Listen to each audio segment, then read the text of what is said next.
አሁንም በዚህ ዘመን ጌታ ኢየሱስ ምን ይፈልጋል ካላችሁ ወለም ዘለም የሚል ሳይሆን ላመነበት ነገር እስከ ጥግ የሚሄድ ሰው። ይሄው ለትንሹም ለትንቁም ስሰብክ የምሰብከው ደግሞ ንስሐ ነው። ሰዎችን ከጨለማ ሰዎችን ከሰይጣን ወደ ብርሃን ከሰይጣን ወደ እግዚአብሔር መንግስት እንዲመለሱ ሲሄድ ወደ ደማስቆ በቀረበ ጊዜ ብዙዎቻችን በቀረበ ጊዜ ነው የተገኘ ነው። ስምን የሚጠሩትን የገደለው አይደል? አሁን ደግሞ ምንን ይሸከማል? ስሜ ያሳደድነውን ስም እኮ ነው አሁን ተሸክመን እየዞርን ያለ። የምቆጣበት ነገር ምንድነው? ሰው ለዓለም ሰው ለማይረባ ሰው ለሚጠፋ ከልቡና ከነፍሱ ሰርቶ ሰው ለእግዚአብሔር ሲሆን ቸልተኛ ሰነፍ ሲሆን በጣም ነው።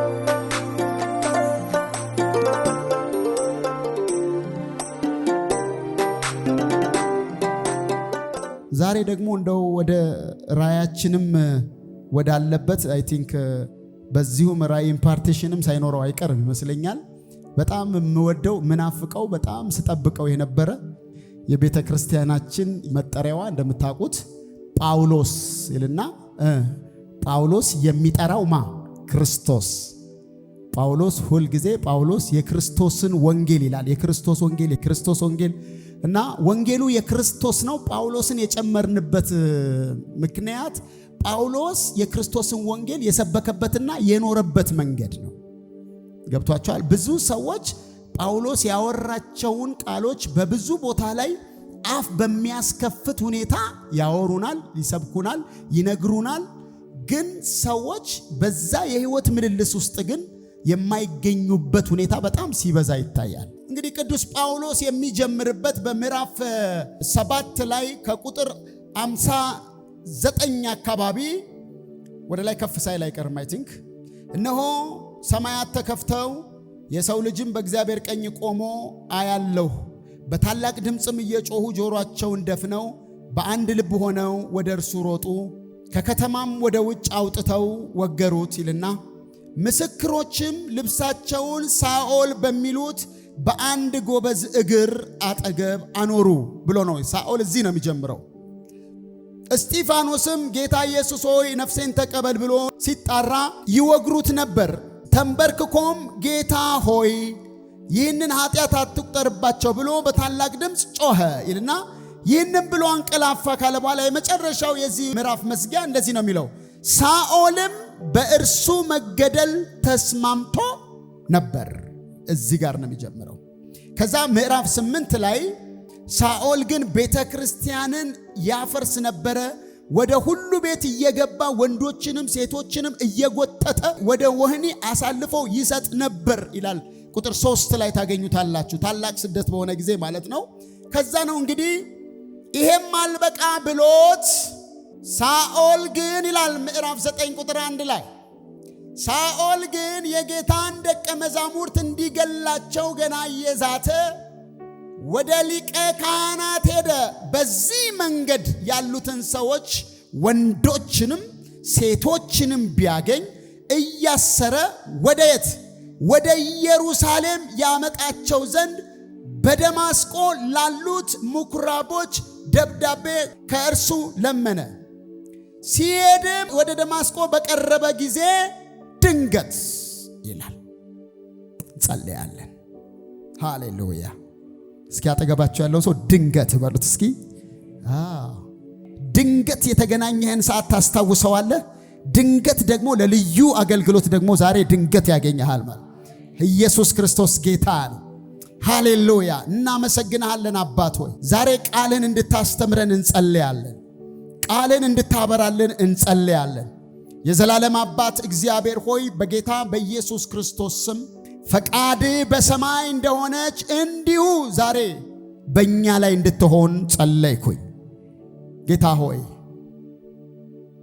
ሁሌ እንደምለምንህ ሰምተው የሚሄዱ ሳይሆን አንድ ውሳኔ ወስነው የሚወጡ ጌታ ሆይ ላንተ አንድ ውሳኔ፣ ለሰማይ ዓላማ አንድ ውሳኔ፣ ለቃልህ እውነት አንድ ውሳኔ፣ ለተግባር የሚነሳሱ እንዲሆኑ በጌታ በኢየሱስ ስም እለምንሃለሁ። እግዚአብሔር ሆይ ትንሹ ባሪያህን እንድትረዳኝ ጸልያለሁ። በኢየሱስ ስም አሜን። ጌታ ይባረክ። እንግዲህ ረጅም ስለሆነ ሙሉውን ማንበብ አልችልም። እየሰበኳችሁ ባነበው ነው የሚሻለው። እንግዲህ የሳኦል ከምዕራፍ 9 ቁጥር 1 ጀምሮ እስከ ቁጥር 30 ድረስ የሱ ታሪክ ይሄድና ቁጥር 30 ላይ ድንገት ይቋረጥና ምዕራፍ 11 ላይ ደግሞ በበርናባስ በኩል ወደ አንጾኪያ ይዞት ሲመጣ ከጠርሴስ ይናገራል መጽሐፉ። ከዛ ቀጥሎ የምታገኙት እንግዲህ ምዕራፍ 13 እንደዚህ አካባቢ ነው። በጣም ከዛ ጀምሮ ነው እንግዲህ የጳውሎስ ሙሉ ለሙሉ አገልግሎቱ ወይም ደግሞ የሱ ሕይወት ጠቅላላ እስከ ምዕራፍ 28 ድረስ ይቀጥላል ማለት ነው። ጌታ ይባረክ። እግዚአብሔር ብዙ ጊዜ ሰዎችን ነጥሎ ያወጣል። ለምሳሌ ይሄንን የሐዋርያትን ሥራ ብዙ ሐዋርያት አሉ፣ ብዙ ሰዎች አሉ። ግን መጽሐፉን ስንከፍለው ሁለት ሰዎች ነው የምናገኘው። አንደኛው ጴጥሮስ ነው፣ ከዛ ጳውሎስ። ስለዚህ ፊገር የሚሆኑ ሰዎች አሉ። ስለዚህ እግዚአብሔር አይቶ ነጥሎ በስጢፋኖስ በኩል እስከሚሰራበት ጊዜ ሰራ፣ በፊልጶስ በኩል ደግሞ የሚሰራበትን ሰራ። እንደገና ደግሞ በጳውሎስ ደግሞ ረጅሙን ታሪክ ሲሰጠው ታያላችሁ። የመጽሐፍ ቅዱሳችን ኦልሞስት ከአዲስ ኪዳን ከ50% ያላነሰ በጳውሎስ የተጻፈና ስለ ጳውሎስ የተጻፈ። ኢየሱስ ክርስቶስ ጌታ። ስለዚህ ሳኦል የተባለው ጳውሎስ ከምዕራፍ 9 ከቁጥር 1 እስከ ቁጥር 2 ስታዩ ድንገት ይላል ሲሄድ የነበረበት ስፍራ ደማስቆ ወደሚባል ስፍራ ነው። በጣም ከመቆጣቱ የተነሳ 240 ኪሎ ሜትር ነው የሚሄደው። ተመልከቱ። ጭፍሮች ይዞ 240 ኪሎ ሜትር ከኢየሩሳሌም ምን ለማድረግ? ለማሳደድ ዋጋ ከፍሎ ለምኖ። ሊቀ ካህኑ እንኳን ሂድ ብትለው አይሄድም እኮ። እሱ ግን በቃ ስልጣን ስጡኝ፣ እኔ እየጎተትኩ ይዣቸው እመጣለሁ፣ ሴትም ይሁን ወንድም ይሁን። ስለዚህ በጣም ያመረረበትና በጣም የጨከነበት ሰዓት ስለነበረ ጌታ ሲመለከተው ይሄ ሰው ለኔ ቢሆን ያዋጣላል። ሃሌሉያ! ያዋጣል። አንዳንዶቻችን ታውቃላችሁ አይደለ? ለዓለም ለኃጢአት እስከ ጥግ የሚሄድ በጣም ብዙ ጊዜ በሰዎች የኔ ልጆች ያውቃሉ፣ እቆጣለሁኝ። ብዙ ጊዜ የምቆጣበት ነገር ምንድነው? ሰው ለዓለም፣ ሰው ለማይረባ፣ ሰው ለሚጠፋ ከልቡና ከነፍሱ ሰርቶ ሰው ለእግዚአብሔር ሲሆን ቸልተኛ ሰነፍ ሲሆን በጣም ነው የምናደድ። ለዛውም ያኛው ኃይል የሌለበት አቅም የሌለበት ጸጋ የሌለበት፣ ይሄኛው ደግሞ ጸጋ ያለበት መንፈስ ያለበት እርዳታ ያለበት። እግዚአብሔር በዚህ ይባርካችሁ። ቸልተኝነት በሕይወታችሁ አይሆን በኢየሱስ። ስለዚህ ሲያየው ጳውሎስን ሐዋርያት ኦልሬዲ ኢየሩሳሌም ነው ያሉት። 12ቱም ሐዋርያት ኢየሩሳሌም ነው ያሉት። ሌሎቹ በሙሉ ተበትነዋል። 12ቱ ግን እዛ ናቸው። ጳውሎስ ግን ለመግደል 240 ኪሎ ሜትር ለመሄድ ጨክኖ ወስኖ ወጣ። አየው ጌታ አየው። ዋው! ከዛ ይላል ሲሄድ ወደ ደማስቆ በቀረበ ጊዜ፣ እስኪ በሉ በቀረበ ጊዜ በሉ እስኪ በደንብ ጮክ በሉና እስኪ በቀረበ ጊዜ። ብዙዎቻችን በቀረበ ጊዜ ነው የተገኘ ነው።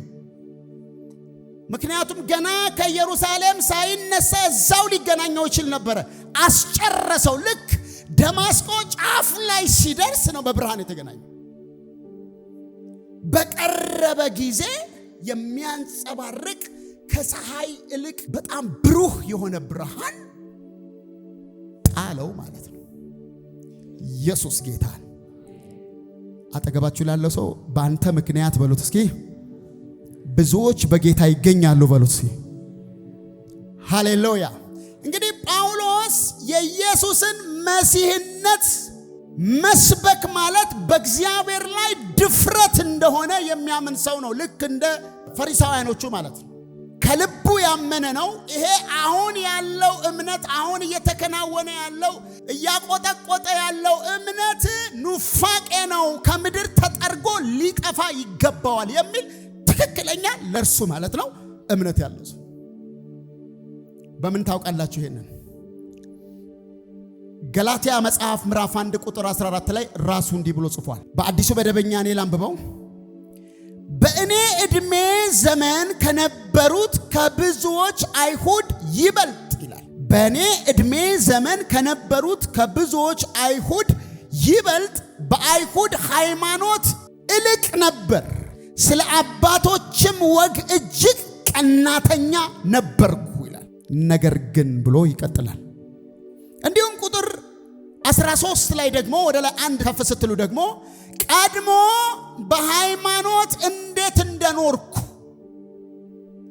ቀድሞ በሃይማኖት እንዴት እንደኖርኩ የእግዚአብሔርንም ቤተ ክርስቲያን እንዴት በእጅጉ እንዳሳደድኩ ለማጥፋት እንዴት እንደጣርኩ ሰምታችኋል ይላቸዋል። ዋው! ስለዚህ ይሄ እምነት ተጠርጎ ተረግጦ መጥፋት ያለበት እምነት ነው ብሎ ያምናል ጳውሎስ። ከዛ ነው እንግዲህ ድንገት በእርሱ ዙሪያ ከሰማይ ብርሃን አንጸባረቀ። በምድርም ላይ ወድቆ ሳለ ሳኦል ሳኦል ስለምን ታሳድደኛለህ የሚለውን ድምፅ ሰማ። ጌታ ሆይ ማነህ አለው። እርሱም አንተ የምታሳድደኝ እኔ ኢየሱስ ነኝ።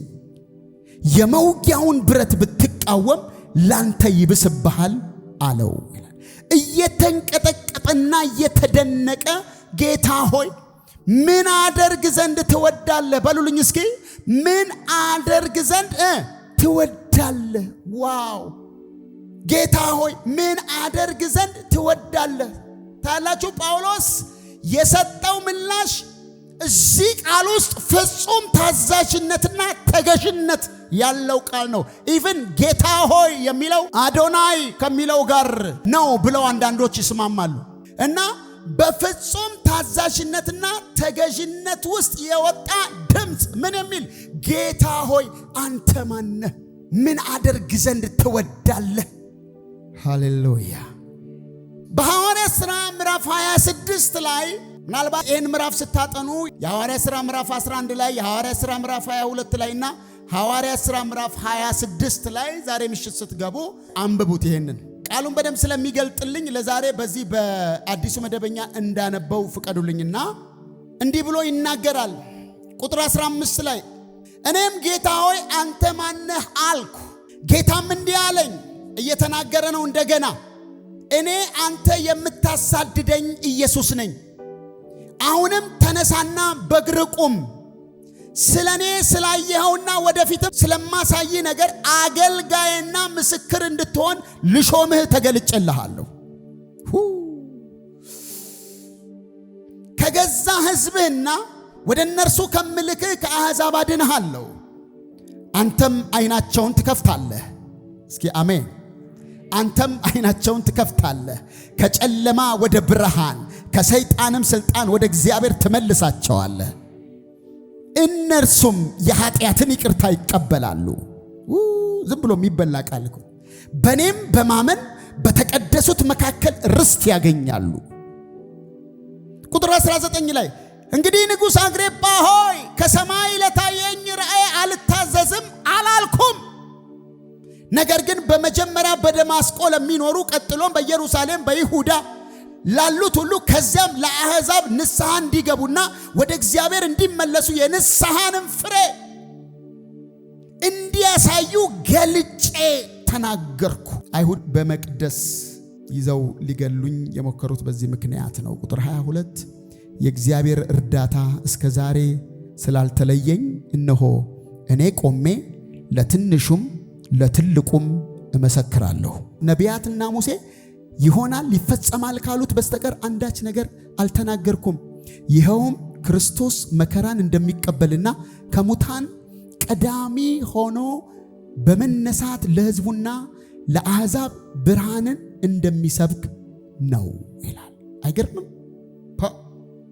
የሰጠው ምላሽ የሄደበት ጥግ አሁን እስካነበብኩላችሁ ስፍራ ድረስ ንጉሥ አግሪጳ ሆይ ከሰማይ ለታየኝ ራእይ እምቢ አላልኩም። ይኸው ለትንሹም ለትንቁም ስሰብክ የምሰብከው ደግሞ ንስሐ ነው። ሰዎችን ከጨለማ ሰዎችን ከሰይጣን ወደ ብርሃን ከሰይጣን ወደ እግዚአብሔር መንግስት እንዲመለሱ። ስለዚህ ይሄ ብርሃን ሲገናኘው ፍጹም የሆነ ታዛዥነት የተሞላው ምን አደርግ ዘንድ ትወዳለህ? አሁንም እግዚአብሔር ከኛ የሚፈልገው ይሄን ነው። ምን አደርግ ዘንድ ትወዳለህ? ምን አደርግ ዘንድ ትወዳለህ? ዋው በጣም ይገርማል። ከዛ እንደዚህ ይላል፣ ተነስተህ ወደ ከተማ ግባ፣ ታደርገውም ዘንድ የሚያስፈልግህን ይነግሩሃል አለው። እዚህ ጋር አይበቃኝም እንዴ? እኮ አየው አንተ አትነግረኝም ወይ እኮ አላለም። ይነግሩሃል፣ ሂድ። እሺ። ከእርሱም ጋር በመንገድ የሄዱ ሰዎች ድምፁን እየሰሙ ማንንም ግን ሳያዩ እንደ ዲዳዎች ቆሙ። ሳኦልም ከምድር ተነስቶ ዓይኖቹን በከፈተ ጊዜ ምንም አላየም። እጁንም ይዘው እየመሩ ወደ ደማስቆ አገቡት ይላል። ሳያይም 3 ቀን ኖረ፣ አልበላም አልጠጣም ይላል።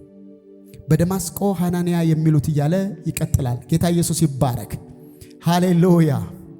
የሚደንቅ ነው ግን እግዚአብሔር በጳውሎስ ላይ ያሳየው የምህረት ጥግ አስገራሚ ነው። ጳውሎስ የጸጋ ሰባኪ ቢሆን ምንም አይገርም። ለምን? ለድህነቱ ምንም ያዋጣው ምንም ያደረገው ነገር የለም። የመስቀል ጠላት ነው ከመነሻ እስከ መጨረሻ። ቢሆንም ከማያልቀው የእግዚአብሔር ጸጋ የተነሳ አሜን ነው። አልበላም አልጠጣም። እዛ ሰዓት ላይ እግዚአብሔር ለሱ እያሳየው ያለ ራእይ አለ፣ የሚጠብቀው ሰው አለ። ኢየሱስ ደግሞ ወደ ማን ሄደ? ወደ አናንያ ሄደ። አናንያ ሆይ አለው። አናንያ በጸሎት የተጋ በአይሁድ ዘንድ የተከበረ ይለዋል መጽሐፍ ቅዱስ። አንድ የጠርሴስ ሰው ፈልግ። ምን ይላል? ይጸልያል። ሄደህ እጅን ስትጭንበት ሲፈወስ አይቷል።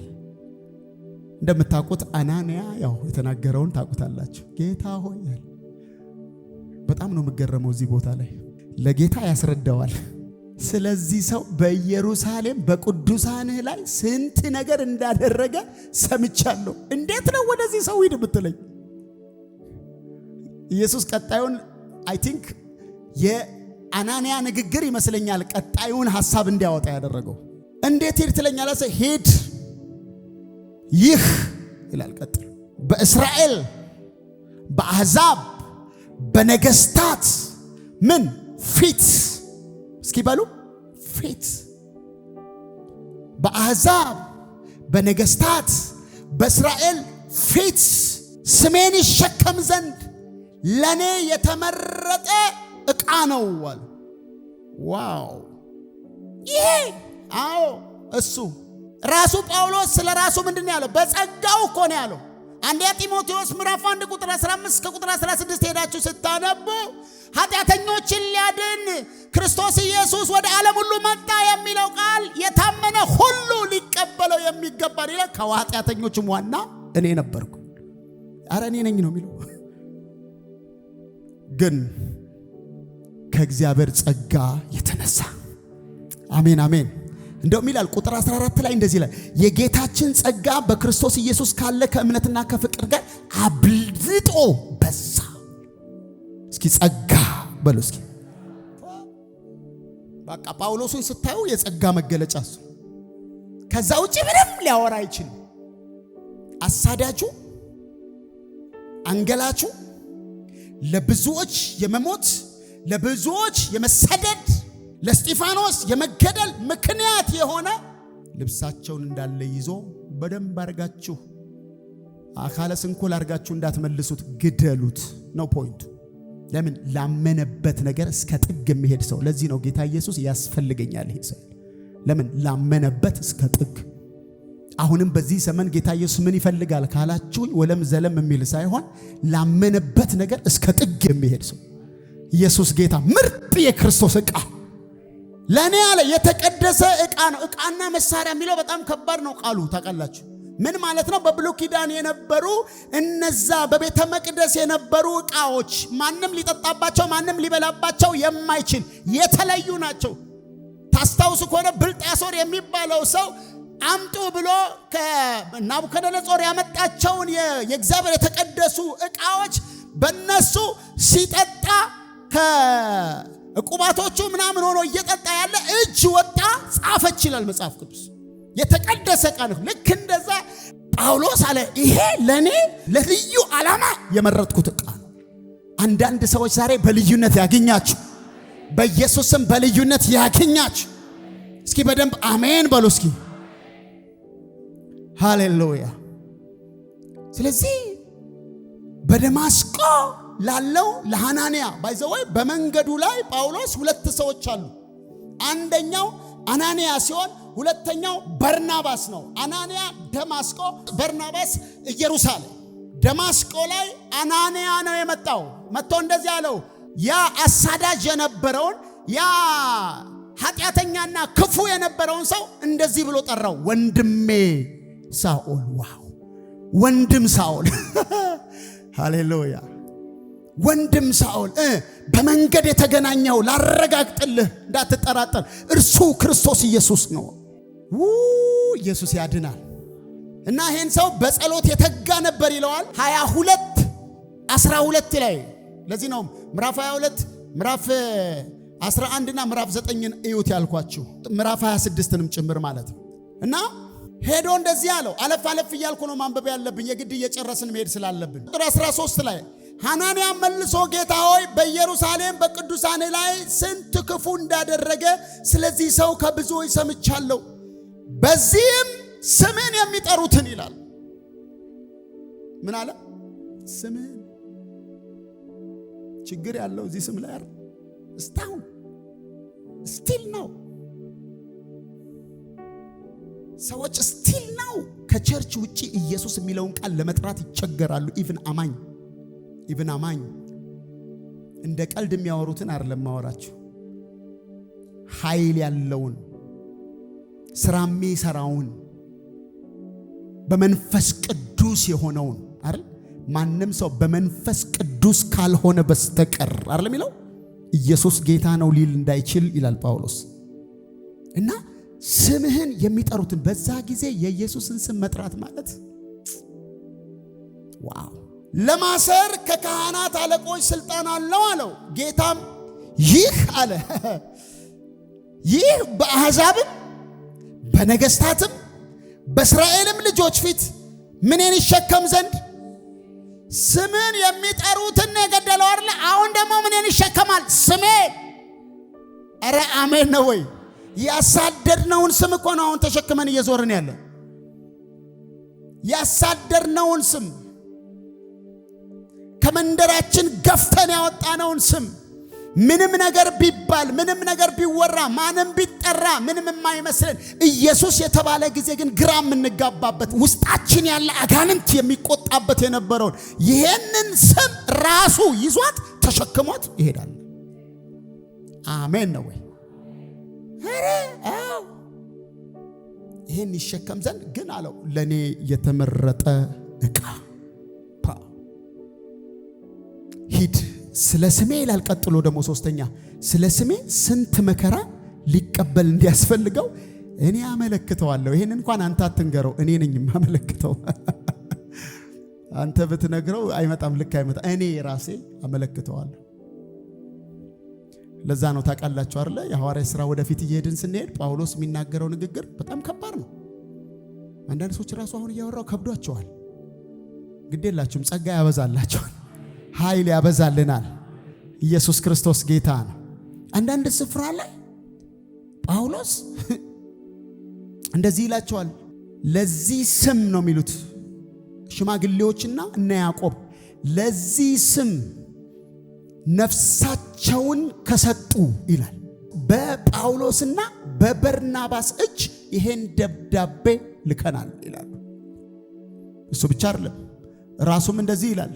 በየከተማው ምን አይነት መከራን እንደሚያጋጥመኝ ከመጀመሪያው ጀምሮ እየሰማው ነው። አሁን ደግሞ አጋቦስ የተባለው ደግሞ መጥቶ ደገመው። ስለዚህ እንዳትሄድ ባሉት ጊዜ እኔ ያላቸው ለስራት ሳይሆን ይላል። ይሄ ሲሰበክ ቀላል አይደል? ለሞት እንኳን የተዘጋጀው ነኝ ይላል። ይሄንን ስም ይሰድቡት ዘንድ ግድ ብያቸው ነበራል። ስቆጣባቸው፣ በጣም ስቆጣ ሄጄ ኢየሱስ የሚለውን ስም ኢየሱስ ጌታ ነው ባሉበት አፋቸው እንዲሰድቡት አድርግ ነበራል። ስለዚህ እኔ ሐዋርያ ተብዬ እንኳን ልጠራ የማይገባኝ ነኝ። ለምን ሲባል የእግዚአብሔርን ቤተክርስቲያን ያሳደድኩ እድል አግኝቼ ለማገልገል እድል አግኝቼ ለመስበክ እድል አግኝቼ ነው ፖይንቱ። ለዚህ ነው ለልጁ ሁሉ መከራ የሚያካፍለው። ዋው ስሜን ይሸከም ዘንድ ለኔ የተመረጠ ዕቃ ነው። ስለ ስሜ ስንት መከራ ሊቀበል እንዲያስፈልግ እኔ አመለክታለሁ። ሐናንያም ሄዶ ወደ ቤቱ ገባ፣ እጁንም ጭኖበት ወንድሜ አለው፣ ወንድሜ ሳኦል ሆይ ጌታ እርሱ በመጣበት መንገድ የታየ ኢየሱስ ነው፣ ደግሞ ታይ ዘንድና አሜን። በኋላ ምን ጸልየው ለዚህ ደግሞ ታይ ዘንድ ሃሌሉያ መንፈስ ቅዱስም ይሞላብህ ዘንድ ላከኝ አለው። ወዲያውም እንደ ቅርፊት ያለ ከዓይኑ ወደቀ። ያን ጊዜም ደግሞ አየ። በሉት እስኪ ደግሞ አየ። አንድ ጸሎት ልጸልይላችሁ። ድጋሜ ማየት ይሆንላችሁ፣ ድጋሜ ማየት ይሆንላችሁ። ልክ ደግሞ ሲያይ ጳውሎስን የቀደመውን የምድር ዓይኑን አወረና የሰማዩን ዓይን ነው የከፈተው። ሃሌሉያ። የድሮ ዓይኑ የሚያሳድድበት የምድር ነገር ሕግ ያለ ከሕጉ ጋር ተጻርሮ የሚኖር እንደዚህ ነው። ከአይሁድ ይልቅ የሚበልጥ ሰው ነበርኩኝ ወጋቸውን እየጠበቅኩኝ። ስለዚህ ይሄኛውን ዓይኑን ደፈነና ሲከፈት ይሄኛው ዓይኑ ተከፈተ። ዛሬ ለአንድ ሰው እንዲህ ብዬ ጸልያለሁ፣ ድጋሜ ዓይናችሁ እንዲከፈት፣ ድጋሜ ዓይናችሁ እንዲከፈት። ባንድም በሌላ ነገር በምድራዊ ነገር በተለያየ ነገር የታወራችሁ ሰዎች፣ ሳትፈልጉት ብዙ የጠላት ነገር የሸፈናችሁ የጋረዳችሁ ሰዎች ድጋሚ መንፈሳዊ ዓይናችሁ ይከፈት። እስኪ በደንብ አሜን። ሃሌሉያ። ጫነበት፣ መንፈስ ቅዱስን እንዲሞላ ጸለየለት አናንያ። ለዚህ ነው ምዕራፍ 26 ላይ አናንያ የሚሉት በጸሎት የተጋ ወደኔ መጥቶ እያለኝ አለ። በሚናገርበት ስፍራ ሁሉ አናንያን ይጠራዋል። ኢየሱስ ያድናል። ሁለተኛው ሰው በርናባስ ነው። በርናባስ ደግሞ ምዕራፍ 11 ላይ ነው የሚያገኘው። በሳኦል ወይም ደግሞ ጳውሎስ የታየ ሪአክሽን የለም። መንፈስ ቅዱስ ሲሞላ እንዲሆነ የሚል ነገር የለም። ምክንያቱም እሱ ለሌሎች ሲጸልይ በትንቢት ተናገሩ በልሳን ተሞሉ ይላል አይደል? ራሱ ሲጸልይ። ስለ ጳውሎስ ግን የሚናገረው ነገር የለም። ግን የነበረው ልዩነት ምንድነው? ወዲያውኑ ወጥቶ ኢየሱስ እርሱ ክርስቶስ ነው ብሎ መስበክ ጀመረ ይላል። ይሄ ነበር የሱ አክሽን።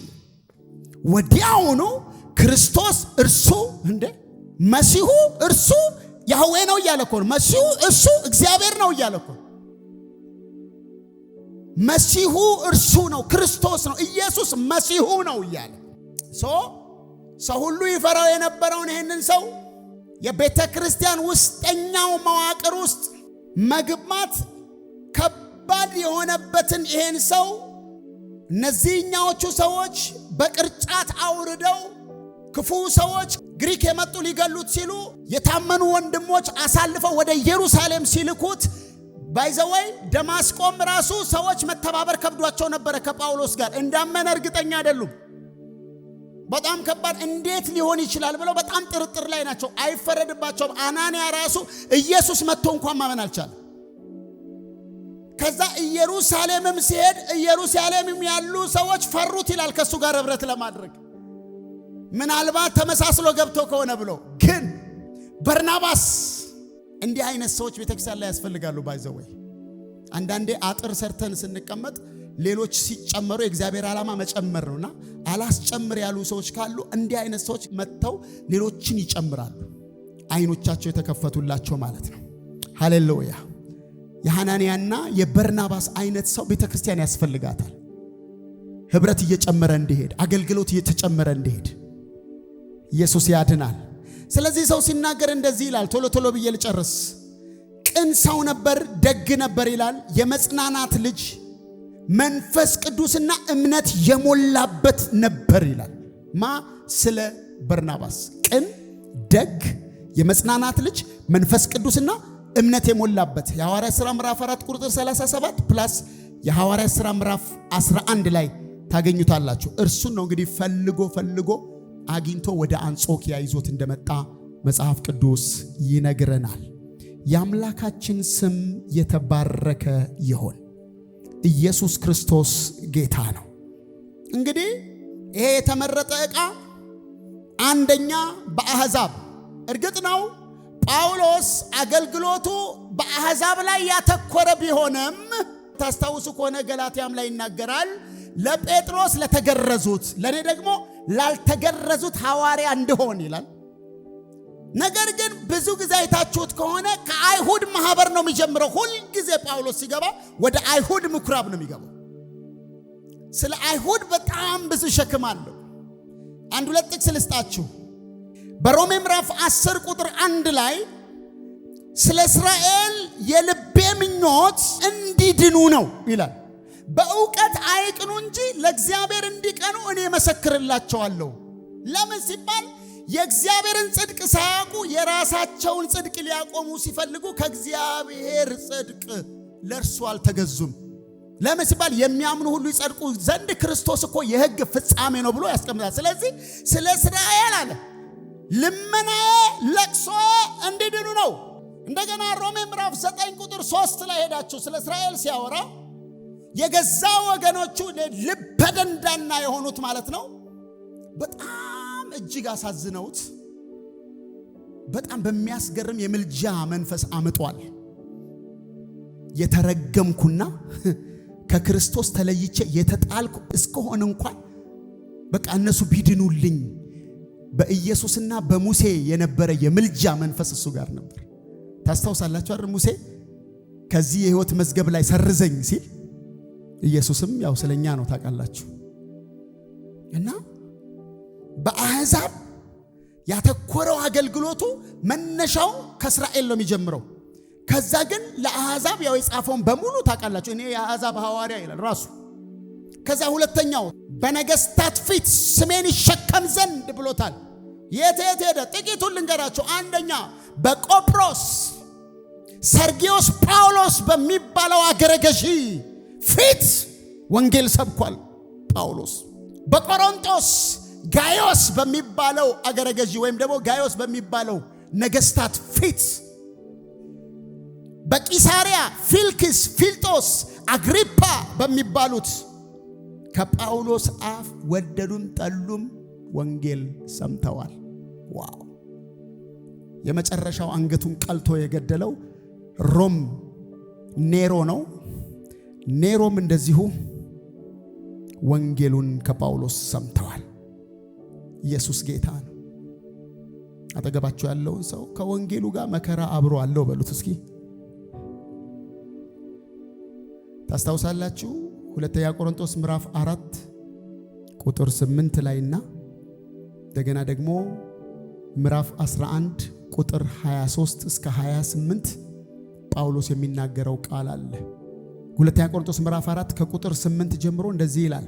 በሁሉ እንገፋለን እንጂ አንጨነቅም፣ እናመነታለን እንጂ ተስፋ አንቆርጥም፣ እንሰደዳለን እንጂ አንጣልም፣ እንወድቃለን እንጂ አንጠፋም። የኢየሱስ ሕይወት ደግሞ በስጋችን ይገለጥ ዘንድ ሁል ጊዜ